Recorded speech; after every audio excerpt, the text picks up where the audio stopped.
mile from my sister, right off 75, by exit 34. We like to film these mounds. I noticed this mound the other day when I was coming this way, and I vowed to myself, next time I come this way, I'm gonna get this video from my sister, because we like to observe those ancient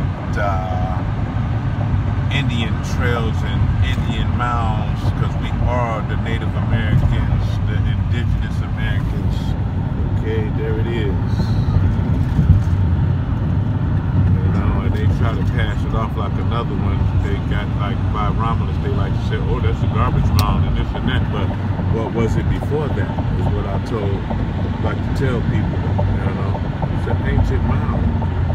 Before these highways and freeways were here. It's an ancient mound.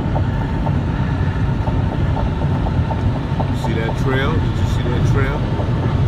It's an ancient mound.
So, this is Canada.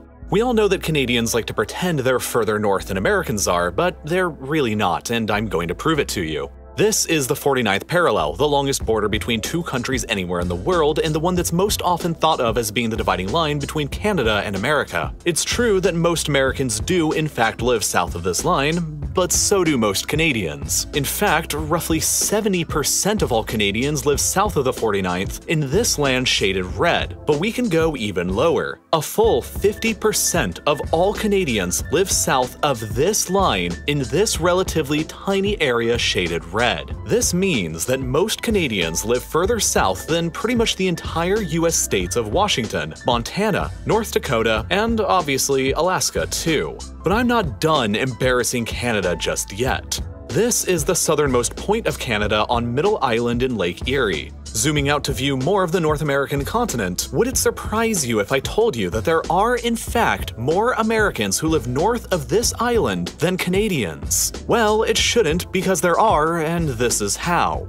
Here's the line of latitude drawn precisely over Middle Island's southernmost location. Clearly, all of Canada exists above this line, but a surprising amount of the United States does as well, including this tiny sliver of California. If you're from California, you can legitimately claim that some of your state goes further north than Canada's southernmost point does. With the line this far south though, a lot of America's largest urban areas exist above Canada's southernmost point, like the entirety of Oregon, Washington, Idaho, Montana, South Dakota, North Dakota, Minnesota, Wisconsin, Vermont, New Hampshire, Maine, Alaska, and most of Wyoming, Michigan, New York State, and Massachusetts. Added up together, this means that more Americans live north of Canada's southernmost point than Canadians do.